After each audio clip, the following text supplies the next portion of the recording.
On va commencer avec ce qui s'est passé dans l'église de la Madeleine, dans le 8e arrondissement de Paris. Ce sont des militantes pro-Palestine qui sont intervenues en pleine messe, scandant des slogans qui mêlent un peu politique, accusations violentes. On regarde d'abord les images et les faits avec Charlotte Diry.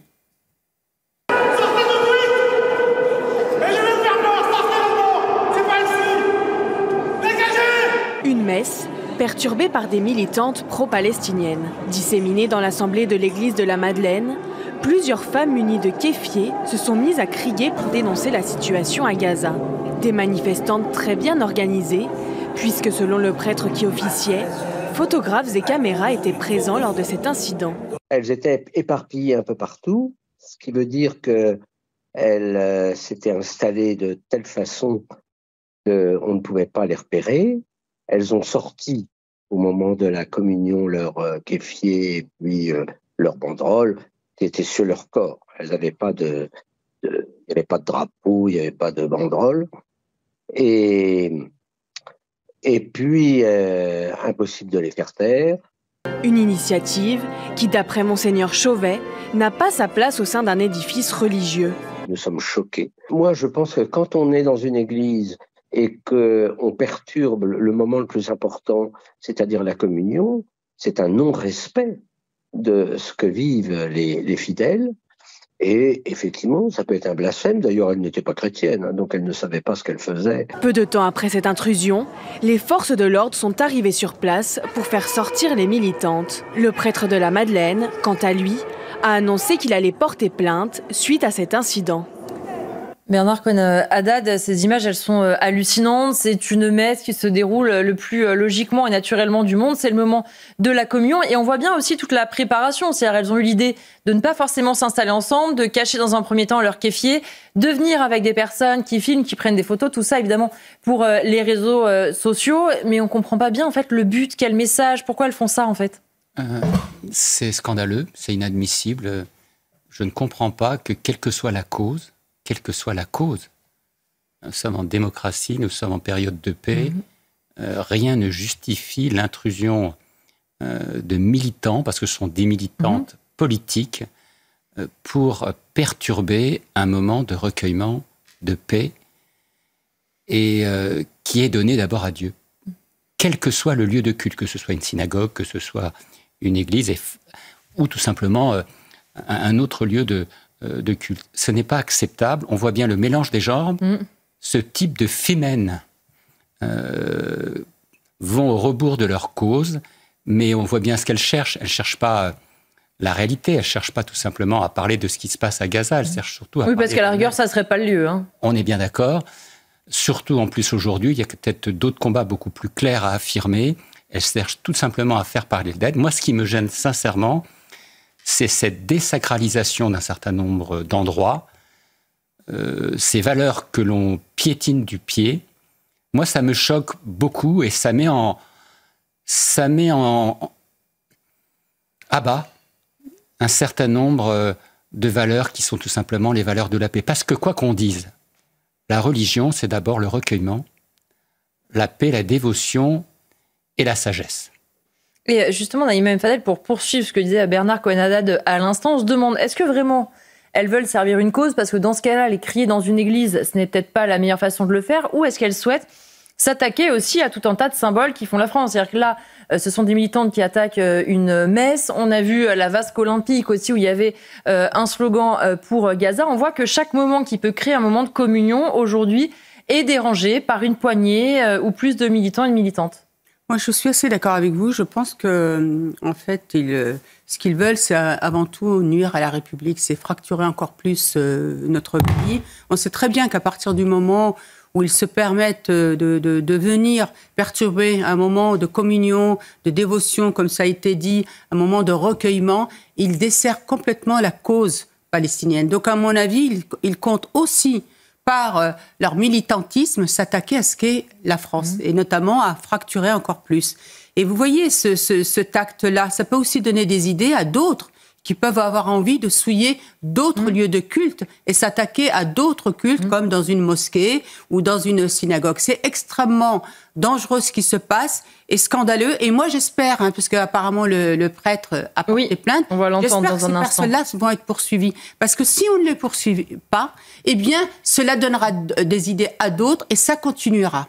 Après, si elles sont poursuivies, il faudra regarder aussi quelles sont les peines. Elles ne risquent malheureusement peut-être pas grand-chose. Vous venez d'y faire référence. On va écouter de nouveau Monseigneur Chauvet qui a donc annoncé qu'il comptait déposer une plainte après ce qui s'est déroulé dans son église ce week-end. Écoutez-le.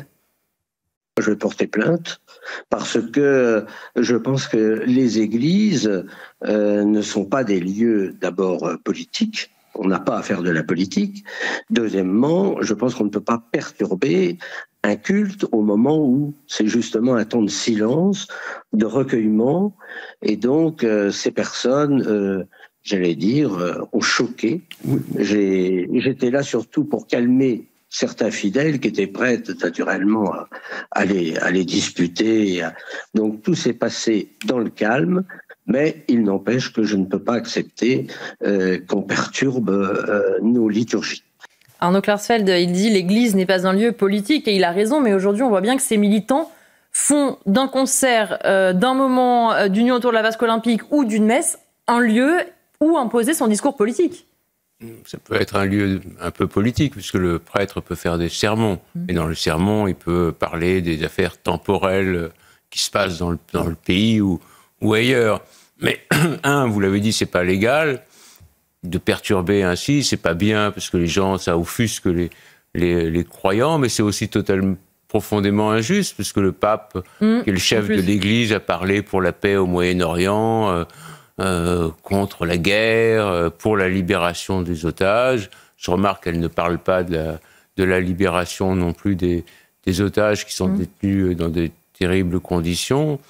Elle aurait pu distribuer des tracts à l'extérieur sur la place de la Madeleine aux gens qui sortaient, ou alors elles auraient pu aller voir le prêtre en lui disant « Est-ce que vous pourriez parler dans votre sermon de la paix au Moyen-Orient ?» Et elles n'ont pas dû le faire. Donc c'était une volonté de perturber l'office pour des motifs qui sont des motifs politiques. On verra si elles appartiennent à un parti politique ou non, mais ça ne se justifie pas parce que l'Église parle pour la paix. Et donc, on a l'impression qu'elle voudrait que le prêtre condamne Israël pour le génocide. C'est-à-dire que, alors que l'Église a changé depuis Vatican II en disant que Israël ou le peuple juif n'était plus un peuple déicide, elle voudrait qu'aujourd'hui, l'Église dise que Israël est un peuple génocidaire, voilà. Oui, effectivement, et puis on voit bien qu'elles n'ont pas envie forcément de servir une cause, mais plutôt de se faire remarquer. Il y a eu beaucoup de réactions politiques, vous l'imaginez, mais on va s'intéresser à celle de Max Guazzini, qui justement s'est exprimé sur ce fait sur les réseaux sociaux. Facile et lâche de s'en prendre au cateau pour quand notre réaction stop. Effectivement, Jacques Morel, les exemples en ce moment sont légion de... Tout événement peut être perturbé, tout événement maintenant, on parlera peut-être du concert d'Amir, il faut tout un dispositif de sécurité pour qu'il puisse chanter. On se dit en fait, si on doit sécuriser tous les événements où il peut y avoir ce genre de fait, on n'est pas sorti. Vous avez raison, les forces de l'ordre n'en peuvent plus de devoir intervenir dans ce type de circonstances. On imagine la même scène avec des militants de droite qui viendraient perturber... Une mosquée ou une synagogue, l'évacuation aurait peut-être pas été aussi courtoise là. Bon, bien que les gens, si vous voulez, il y avait un paroissien courageux qui lui a élevé la voix. Bon, ça a suffi un peu à déstabiliser cette action, mais c'est vraiment scandaleux. Il y a tellement d'endroits où on peut, comme l'ont dit vos invités, où on peut s'exprimer, éventuellement à la sortie de l'église, distribuer des tracts ou mettre une banderole, mais venir perturber une messe ou un culte quel qu'il soit, c'est vraiment scandaleux et c'est bien dommage que la police soit maintenant obligée d'intervenir dans des lieux de culte. C'est pas vraiment leur place. Oui, et puis comme le rappelait d'ailleurs Arnaud très justement, Bernard Cohen-Haddad, en plus, le pape a déjà eu des mots pour Gaza, c'est-à-dire que même si elle voulait tenter d'accuser l'Église de n'avoir rien dit. Ça n'est pas le cas. Et puis, en l'occurrence, là, elles sont en train de parler aux paroissiens, éventuellement aux prêtres de la paroisse, qui n'y est pour rien dans toute cette histoire. Le message, on n'arrive pas à le comprendre, en réalité. Le message, c'est de faire parler de soi et faire de la pagaille. Ça, c'est sûr. Elles ne sont pas dans la raison, dans la réflexion du discours de l'Église face à la bonté, à la générosité, à la paix, puisque c'est l'essence même de la chrétienté. Cette paix, ce respect les uns les autres, l'absence de guerre. Mais on est au-delà. On est face à des mouvements autonomes qui sont là pour créer un événement, pour créer une perturbation. Ce sont les mêmes mouvements qui, demain, vont faire encore ce qu'ils ont fait, c'est-à-dire attaquer des tableaux dans les musées, nous ne l'oublions pas, vont aussi... Ça aussi, c'est ridicule et idiot, par ailleurs. Mais ou détruire des œuvres, ou tout simplement faire des piquets devant tel ou tel bâtiment qui représente tout simplement un symbole. Mais ce qui est grave, au-delà de cette pensée de rébellion, d'agitation et de propagande, parce que ça fait la une des médias et ça fait la une de CNews, puisqu'on est là à le commenter. Moi, ce qui me gêne, c'est cette transgression, et c'était très bien dit par le curé de la Madeleine, d'un lieu qui reste un lieu où on doit être pour la dévotion, croyant ou pas. Oh, quand vous rentrez dans très bien qu'elles ne le respecteront pas. Mais quand vous rentrez dans une église, que vous soyez chrétien, catholique ou pas, vous êtes amené à vous élever, à penser, à vous recueillir.